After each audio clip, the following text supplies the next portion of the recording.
Hello all. In a world torn by capitalism, in a world ravaged by World War, once a person asked Bertolt Brecht, in the dark times, will there also be singing? To which he replied through his ideas, through his plays, and through his life, yes, there will also be singing about the dark times. He says this because he believes, like Matthew Arnold, that literature is a criticism of the life, and therefore literature best explains what happenings around us. And also, as a Marxist, he believed that literature should vie for revolution, not just for analysis of the society. So, keeping that in mind, I welcome you all to the Three Penny Opera. The Three Penny Opera is a musical opera, it's a satirical ballad, it's a revolutionary play that satirizes the capitalism that was prevalent in the Weimar Republic in the 1920s. And he does this by juxtaposing it with Victorian in a Victorian setting. So for the play, he actually takes the setting of the Victorian neighborhood, especially named Soho. So by placing the characteristics, and most importantly, he does it by adapting a 1728 ballad opera of John Gay called The Beggar's Opera. So the Three Penny Opera is adapted from The Beggar's Opera by John Gay. So, diving a bit into the life of Bertolt Brecht, he was born in 1898. He actually studied both medicine and literature, and he later drifted to literature as he came to know more about Marxism and Expressionism. And his idea of the so-called epic theatre, the most famous thing about Bertolt Brecht, actually came from his affiliation with both Expressionism and Marxism, which we will dive into in a deeper analysis later. So, in his life, he wrote plays in mainly two phases. One was his pre-exile era, and then later his exile era plays. So he had to flee Germany in 1933 after the Nazis took over the regime, and he was forced to flee the country because he was an ardent Marxist who wrote against the oppressive system, the oppressive regimes, and he was forced to leave the country.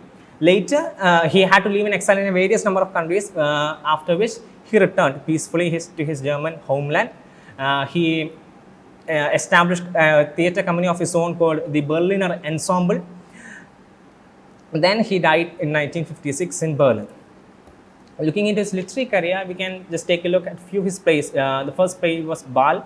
His first success was Drums in the Night. Then there was a lot of other plays, especially most of the plays, if you look through Three Penny Opera or Edward II, for instance, we can understand they are all adaptations. So the question of originality in his works is always questionable. It's not that he's not a bad actor or something, but he's adept at adapting various cultures, various musical productions into his own needs to convey the message which he wanted to convey to the audience.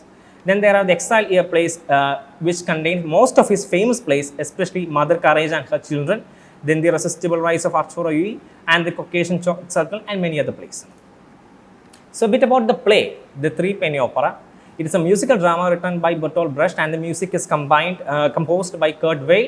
It was first performed in 1928 at the Theatre am Schaffenburg in Berlin, and as I told you, it was adapted from the 1728 ballad opera, The Beggar's Opera by John Gay.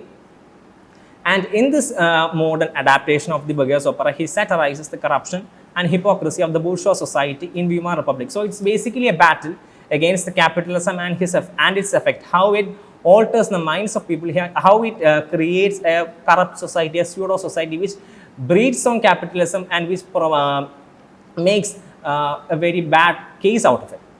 So, since it is an opera, as the name suggests, we can see the elements of jazz and cabaret and social critique in his play. As I told you, The Beggar's Opera is already a satirical opera. So, as a result, its adaptation will equally be satiric. And the play, The Three Penny Opera, contains some of the most memorable songs in music history, such as The Ballad of Mac the Knife, Pirate Jenny, and the Canon Song. The Ballad of Mac the Knife, for example, has been performed by very famous, very numerous celebrities such as Frank Sinatra and the likes. So, since we are learning about an adaptation of the John Gay's opera, it is important, I think it's important to analyze the variations that are there present between the two operas. In the first opera, in The Beggar's Opera, we see that the professions of both the capital characters, Beecham and Macheath, are different. In the first one, in the earlier version, Macheath was a highwayman, a person who actually interrupts traffic and who acts as a dacoit kind of person. and Peachum was actually a controller of criminals and an underworld don, if you could say. But when we come to the modern version of Bertolt Brecht version, we can see that Peachum is actually called the beggar's friend. He has a company called the beggar's friend, where he helps people to become beggars. He is actually an employment recruiting agency for the beggars. We will dig into that later. And Makhid actually is he's a criminal. Rather than being a highwayman, he is a rapist, he is a murderer, he is a thief, he is a robber, he is an absolute gangster. So there are the difference in professions, and then there are the difference in their ideologies. We see that this opera contains a lot of amount of various ideologies, especially in relation with capitalism and the likes of it. We have both Peachum, we have his wife, we have Makhid delivering songs based on capitalism and a lot more topics. So we can understand that compared from the earlier versions, there is a huge amount of ideological depth that this play contains. Basically owing to Bertolt Brecht knowledge of Marxism and capitalism. So, and also sexuality is also presented as a potentially autonomous motivating force. We will see it in the themes that how sex actually becomes, love and sex actually become a distraction for these people in fighting the real battle. The real battle is obviously against capitalism. So, capitalism actually utilizes the weakness of people, which is obviously love and sex, to pin it against themselves so that they will never come against the real bourgeois class. Actually, they are caught in their own desires. This is a quote from the play. What keeps mankind alive? The fact the millions are daily tortured, stifled, punished, silenced, oppressed. Mankind can keep alive thanks to its brilliance in keeping its humanity repressed. For once, you must try not to shirk the facts. Mankind is kept alive by bestial facts. So what this means is how a society is formed, how capitalism actually ruins the real society. So capitalism forces the people to do things that are actually unthinkable. We will see lots of examples in the coming sessions. We will see how capitalism turns every single person in this play, as we will see, are corrupted. The only exception is Polly Peachum. Except for her, every single person is corrupted. So this dialogue actually shows us how this corruption happens, how a society turns its people into corrupt. Next are the characters. The protagonist of the play is obviously Makhid. He is also called Makhid the Knife. He is, as I told you, he has been labeled as a criminal in the society, so he wishes to be well recognized in the society, in the so-called capitalist society. So throughout the play, we see him wearing something called the kid's gloves, white kid gloves. He wears this as a way of affecting the so-called ways of the upper class. And also, as I told you, he is actually appealing, he is funny, he is charming, and physically powerful, obviously because he is a gangster. So he is what we call an ironic hero. We will see this in contradiction with Peachum, who is actually an ironic villain. So what we mean by ironic hero is that normally we expect a hero to be virtuous in character. But in this so-called play, in our three-penny opera, we see that the hero is actually morally corrupt in appearance. And Peachum, who is the so-called antagonist of the play, he is actually a person of high morals. So that is why Makhid is called an ironic hero and Peachum is called an ironic villain. So moving on to Jonathan Jeremiah Peachum, he is the antagonist. He is a self-interested person who has only one aim in his life, and that is to make profits in his business. And that is why he started the company called the Beggar's Friend. So he is the person who controls the licenses for beggars. So in the so-called Victorian neighborhood of Soho, the only people who can actually be beggars is people who are given license by Peachum. So he gives them so-called objects such as like prosthetics for legs or broken dresses. So he dresses them up as beggars. So every normal person who wants to make a living, they come to Peachum, they take an application like a job, and he helps them to become a beggar. That's the irony of the whole thing. So he generates money from the misery and charity of the people. And as I told you, he's an ironic villain. He has a strong moral stance because throughout the play, we will see the person quoting Bible is always Peachum. He is a person who capitalizes on the charity of the people. So he employs Bible verses to induce pity in people so that they will help him, or they will help the whole beggar business. The third character is Polly Peachum. She is the only virtuous character in the whole play. every other single person, they are spoiled by capitalism, and she is the only like last person standing in a world of capitalism. So she is the lover of Makheed. They get married, and the marriage is actually interesting. She is a meek woman at the beginning, but later in the world of capitalism, she has to become strong. She becomes strong. She even takes the lead of Makheed's gang. She is someone who takes control of the gang. Then we can see that Polly's love versus the parents' self-interest. Every single character is guided by self-interest. While Polly herself, she is never guided by any such pithy values. She always stays loyal to her husband Makheed, who is actually a gangster. We will understand that he is a serial womanizer, but even then we come to know that Polly stays loyal to her husband, who is Makheed. Then there are some minor characters such as Tiger Brown. He is the sheriff of London, who actually, even though he should be a law-abiding servant, he is actually the helper of Makheed. There is a sort of like symbiotic relationship between Tiger Brown and Makheed, obviously involving bribery. And then there is Mrs. Peachum, the wife of Mr. Peachum. She's also like self-centered, only concerned about their own family. She even conspires against Makheed. She is a woman who knows the faults of. She's a person who knows the faults of Makheed, and she very deftly uses them against Makheed in an attempt to arrest him. Then there is Jenny. She is a prostitute at the brothel. She is one of the former lover of Makheed. And Ginny and Makheed actually have a love-hate relationship. She has been subject to abuse in the past.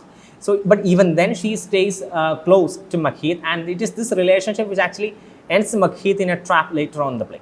Then there is Lucy Brown, which is another of his wives. As I told you, Makheed is a serial womanizer. So he has a wife in Polly, and there is another wife, an earlier wife named Lucy Brown. So when Makheed is jailed, actually Lucy comes to the scene, and Polly is also there at the scene, and there is a funny like confrontation between the both of them, arguing for who is the rightful wife of Makheed. So fiery, clever, and possessive Lucy resents inhabiting the role of the jilted lover. She's a strong woman, unlike Polly in the beginning. Now we shall go into the summary, act-wise summaries. In scene 1, we are introduced to Jonathan Jeremy Peachum, who actually sells costumes and begging licenses to beggars. And they are not beggars, I remind you. There are people who actually take up the profession of beggars. There is no, in the entire play, even though it is adapted from the Beggar's Opera and it is called the Threepenny Opera, we don't see any real beggar. That is the point of capitalism. Even every rich person are actually affecting the ways of the poor people to extract even the tiniest amounts of money. So there are no beggars, because the beggars can't even come out on the streets. It is, even the beggar profession is occupied by like crooked individuals. So Peachum informs her wife that their daughter Polly's new boyfriend is Mackie the knife. Then there are, as you can see, at the end of every scene there are songs, because it is obviously an opera. And it is in the first scene we see the instead of song. In the second scene, we can see that Makheed and Polly get married in a stable, in a horse stable. This is because Makheed is a gangster, and any public appearances will be subject to like arrest and everything. So even in the stable, what he does is, as I told you, he is a gangster, he's a thief, and he has his army of thieves.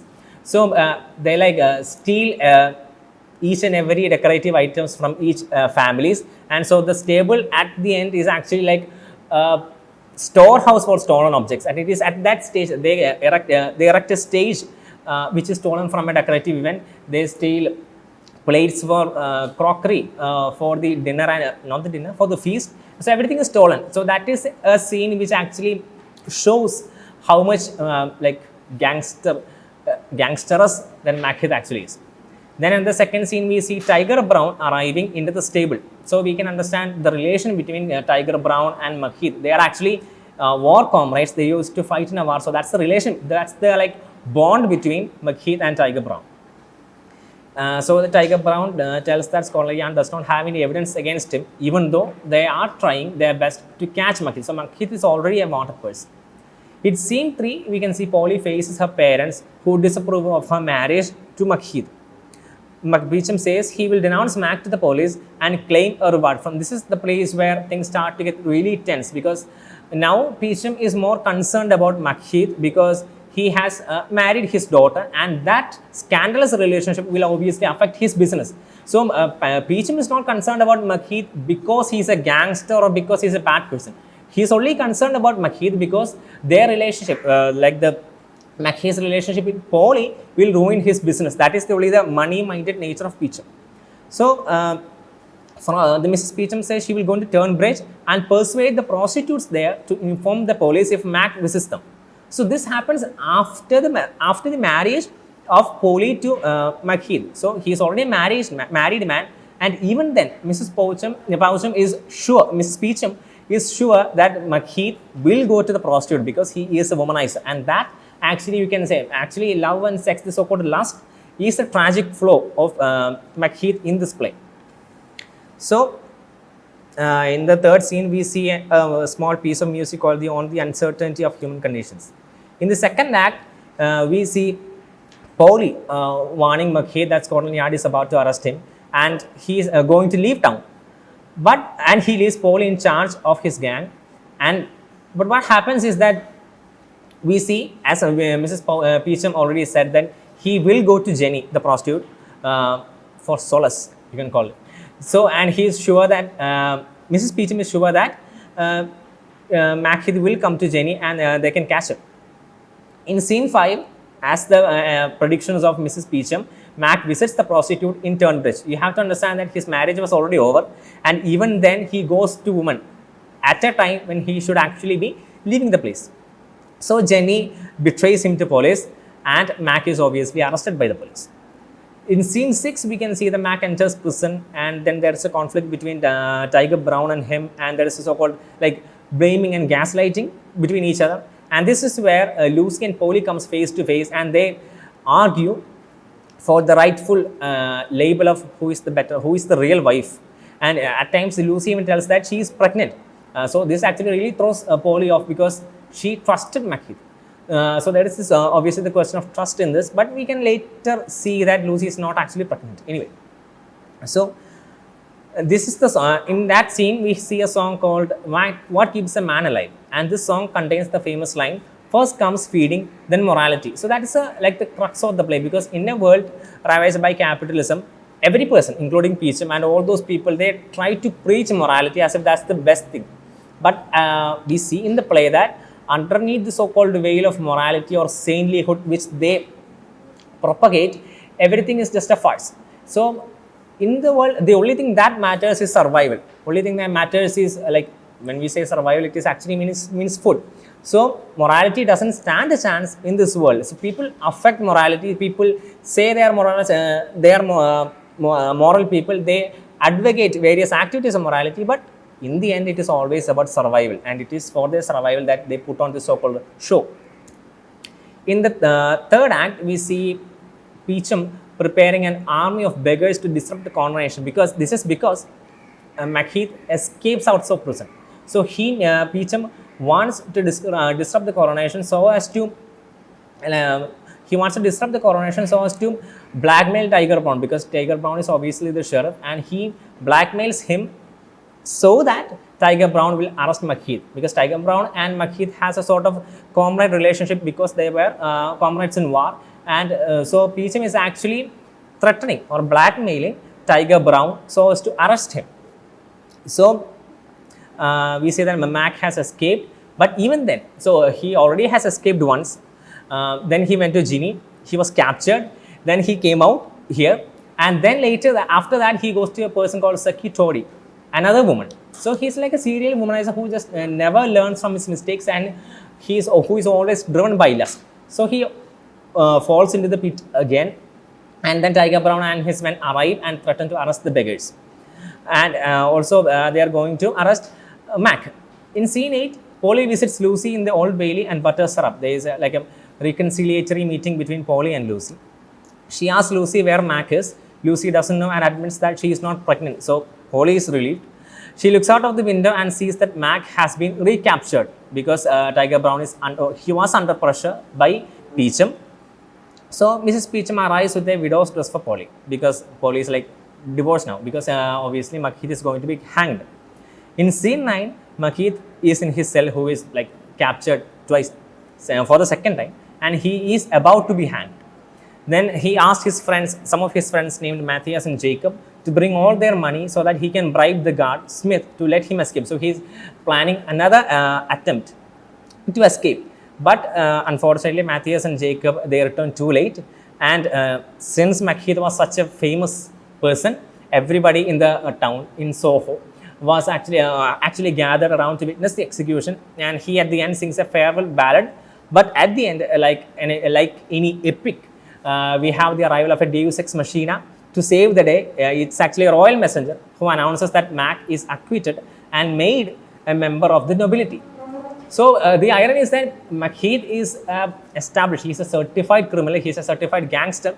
He's a person who escaped out of prison twice. And at the end, a criminal like him is made a member of the nobility. So that is the corrupt.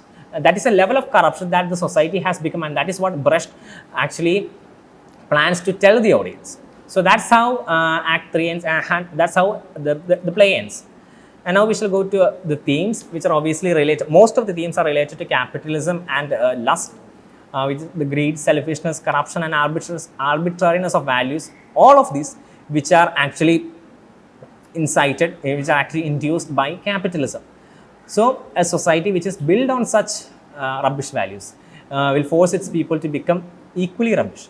And that is they are the ravages of capitalism. And we see every person's job, be it Peacham's job. He has a company called the Beggar's Friend, and we see people posing as beggars. I mean, they have lots of other opportunities to do their jobs, but still they take up the job of beggars to make up a living.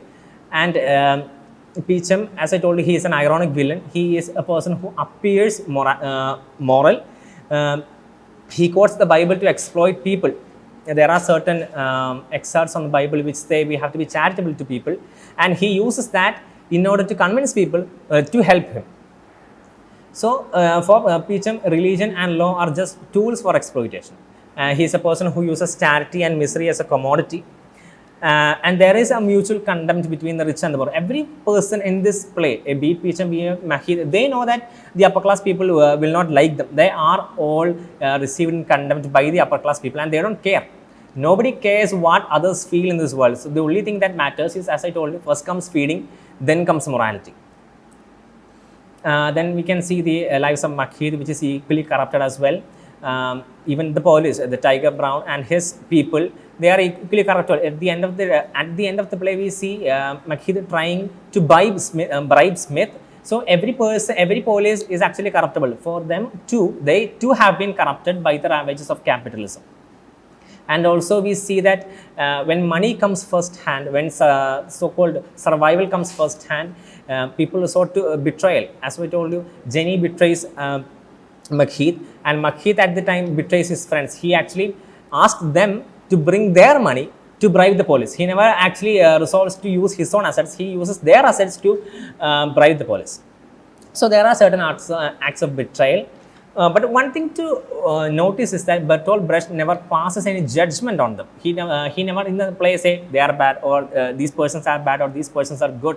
He never passes judgment on them. What he intends, he plans to establish the play as a mirror of the society of the so-called his own Weimar Republic where he lived, and the capitalist world.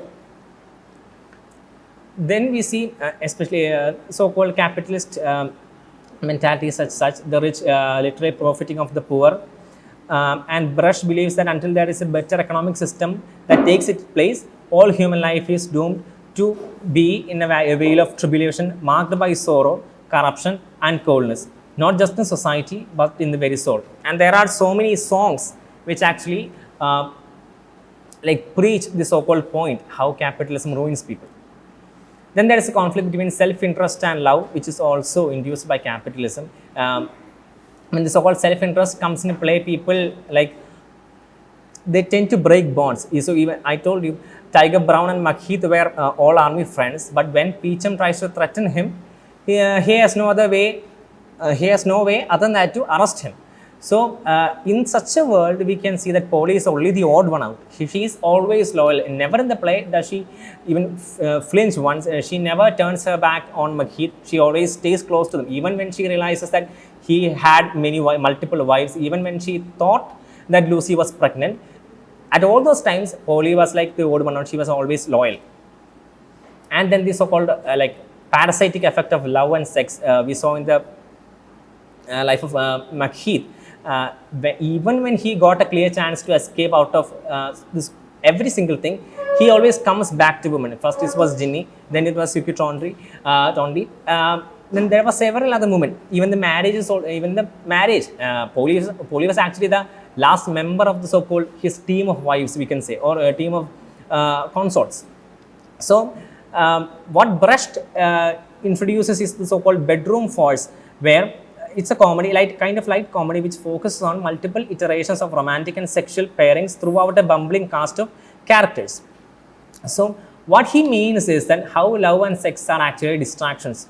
In a world of capitalism, in a place where the bourgeois is trying to oppress the poor, oppress the living conditions of the people, they themselves utilize the so-called love and sex to distract the people from doing the real revolution. So Bertolt Brecht is a Marxist. He is a person who believes in revolution, and one of the main reasons for him writing this play actually is to create a revolutionary mind in the people. And he wants to show that the so-called uncontrollable lust is actually a deterrent in the way of achieving revolution. He does that mainly by focusing on the life of Makhit. Then we can see the brutality of humans. There are no we can't see much violence in the play, but even then, the base plot of the story revolves around brutality, because Makhit is a gangster. He is a womanizer. He abused Ginny in the past. Even for Peachum, he is a person who makes money out of misery. So we don't need to really resort to physical brutality, but mental brutality is equally bad as well. Then we have the most important thing, which is the epic theatre, because it was the prime concept of Bertolt Brecht. So next up is the most important concept by Bertolt Brecht, which is epic theatre. As I told you, he developed this concept with his association with Marxism and Expressionism. It was developed by him from the 1920s onwards. He was a proponent of the whole idea. He was influenced by the pre-expressionist drama of Frank Widkind and the expressionist theatre of Erwin Piscator. He actually had a close alliance with Piscator. And so what they do is that they create a series of loosely connected scenes that avoid illusion and often interrupt the storyline to address the audience directly with analysis, argument, or documentation. What we have to understand is that till that time, there was a so-called idea of drama which actually made people believe that they are in the story. It always created an illusion. Even the so-called Aristotelian notion of tragedy, it actually worked in order to create the illusion that they were they were inside the story, so that they can sympathize with it, creating pity and fear. But as time passed, people understood that such a play, such a notion of drama never actually produced any effect. Even though Aristotle says pity and fear, it failed to bring outcomes. People only saw such things as an entertainment. So that is why people like Brecht worked to create this notion of epic theatre, which was an appeal to the audience's intellect in presenting moral problems and reflecting contemporary social realities on the stage. So instead of the so-called universal ideas, instead of the so-called tragical flaws, they narrowed down the whole thing into social conditions, social issues, and they wanted the people not to emulate pity and fear, but rather thoughtful contemplation. So they wanted the people to think while seeing the play, not enjoy while seeing the play. And that is why they resort to the idea of epic theatre. And for that, what they had to do was they needed to make the people believe that they were not in an illusion, they were not in a world, rather they are seeing a play. So they had to basically alienate the people from the idea of the illusion. So there are many methods for creating such an alienation effect. They could break the fourth wall using placard or projections, or changing scenes abruptly, and also like the employment of archetypal characters. There are no, we see a slick gangster, we see a meek woman, we see a serial womanizer, we see a person, such people. So the love-struck ingenue, the genie whore, the beggar, the corrupt policeman, every person are type characters. So then he attempts to make us believe that this is not real. So that is the historicization, which actually places the historical context to draw parallels, because he lives in the 1920 Weimar Republic and he places the play in Victoria, London to bring about the parallels. Then there are the use of narrators. Then obviously there are songs, which Three Penny Opera is by name, is opera. So there are so many songs. So unlike normal plays where songs are actually deftly placed so that we don't really feel the transition, in this play the songs are placed all of a sudden. So we feel a jolt in our enjoyment. So we are forced to like come back to reality that we are watching a play. A person is singing.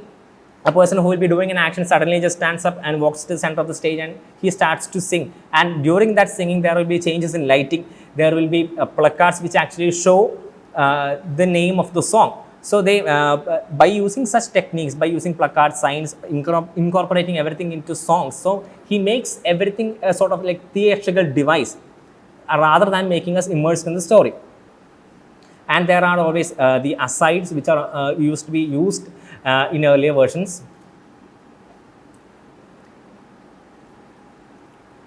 For the singing of the songs, a special change of lighting was arranged. The orchestra was lit up. The title of various numbers were projected on the screens at the back, and the actors changed their positions before the numbers began. So they made the people realize that they were not being in a story, that they are seeing a story and they are seeing a performance. So that is how epic theatre is important in the works of Bertolt Brecht. So even the Three Penny Opera is a classic example of epic theatre due to the employment of all these things: the songs, the placards, the signs, the asides, every such things. Then there are the symbols. There are only two symbols. One is the kid's gloves, which I earlier mentioned, which is actually an instrument used by Makhir to like make him believe that he is actually trying to be an upper class person. So I hope you have seen the so-called royal gloves which people wear to like show that they are posh, they are rich, they are like another class. So he wears that gloves likes that. Throughout the play, he has it as part of his costumes that reflects his upper class ambitions. But we see that even though he has a sort of upper class ambition, he plans to give a fixed deposit in his bag and he plans to live a normal retired life. But he never attempts to do so. He has so-called visions of an upper class legitimacy, but he never do so. He resorts to women, he resorts to his criminal life. He never actually plans for a reformation. So that is the so-called hypocrisy that people preach. He says he wants to become a gentleman, he wants to be a peaceful, honored person in the society, but never does he make a genuine effort. He always relies on trickery to do so. So this kid's gloves metaphor, it becomes a metaphor for the brutality of humans, a cover for his crimes, to highlight the so-called appearance versus the illusion. Even though he wears a kid's gloves, even though he wears such a posh thing, he can't be something. So his crimes and his dress, they are actually juxtaposed with his gloves, and the so-called Christian morals are brought into association with the presence of the so-called kid's gloves. Then there is the moon. The moon is always a presence whenever there is love in there, because several characters, we see Polly pondering over the moon. We see Polly even